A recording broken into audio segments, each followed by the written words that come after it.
Some Jews. It's a tale as old as time.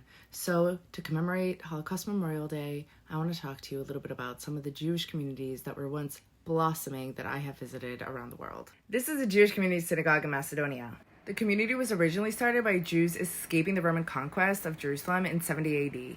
At the time of the Holocaust, most of the Jews living in the Balkans were of Sfardi descent.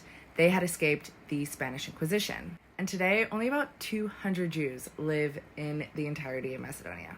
In 2011, they built a Holocaust Memorial in Skopje, in Macedonia, to commemorate the 7,000 plus Jews that were murdered from Macedonia in the Holocaust, and also talking about the culture of Jews in the Balkans. This is Dubrovnik Synagogue in Croatia. It is currently mostly a museum, also built by Jews after the Spanish Inquisition. Even though there were hundreds of Jews there before the Holocaust, today there are only 17.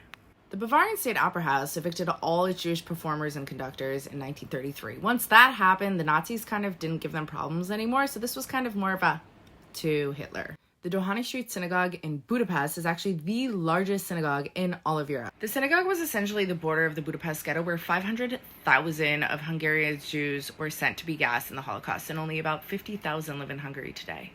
The museum next door is the birthplace of Theodore Hertzel. Also in Budapest, along the Danube River, they have a permanent shoe exhibit. This honors all the Jews that the Hungarian police shot in the back of the head into the river. The Great Synagogue in Tbilisi, Georgia, was built by Gruzinim. These Jews are probably one of the oldest communities in all of the diaspora, coming after the Babylonian conquest of Jerusalem in 500 BCE. Before the Holocaust, there was about 50,000 Jews in all of Georgia. They too gave up their Jews, and there's only about 1,500 left. Bukhara Jewish Cemetery in Uzbekistan is about 2,500 years old with tens of thousands of graves. This diaspora community was originally started by Persian Jews escaping persecution, and then through the Silk Road trade route, many other Mizrahi Jews ended up joining them here. We made it to Bukhara Synagogue with one of our local friends. We were lucky enough to have him translate for us. Come to find out, 10% of Bukhara's population before the war was Jewish. Today there's only about 100 Jews remaining. Balachul in Turkey was founded by Macedonian Jews, but Jews actually originally came to Turkey as Roman slaves in 70 AD. They were then joined by the Jews of the Spanish Inquisition. They were tolerated by the Ottoman Empire, but they had to pay the non-Muslim tax. During the Holocaust, they had really good ties with the Nazis, and they sent 200,000 Jews to Auschwitz, and today there's only 14,000. You know, I really thought the sound would be bigger. Now we're in Poland, visiting Auschwitz, and nothing prepared me for seeing this in real life.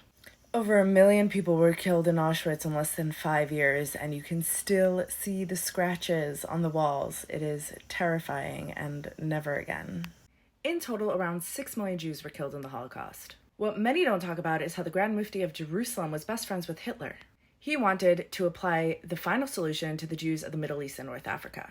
The Eliyahu Hanavi Synagogue in Alexandria, Egypt, was originally built in 1354. It was bombed and later rebuilt in 1798, which you can really see here. The port of Alexandria brought Jews from all over the world. It's really cool to walk around and see the names of Mizrahi, Sfardi, and Ashkenazi Jews on the chairs in the shul. At the end of World War II, Alexandria expelled all 25,000 Jews, and there are only 12 Jews remaining, and this shul is completely off limits.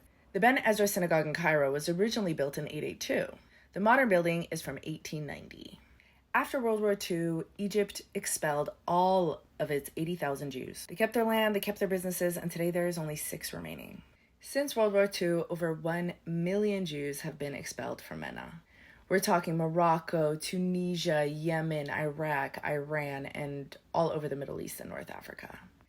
With all the killing, the Jewish diaspora continues to live around the world. This is me celebrating Purim in Bali with a lot of Jews. Little known fact, there's actually quite a small, decent community in Sulawesi. This brings our little journey through the world to an end. We remember the 6 million souls murdered in the Holocaust. We realize that to this day, we still haven't made up the numbers, and we say never again.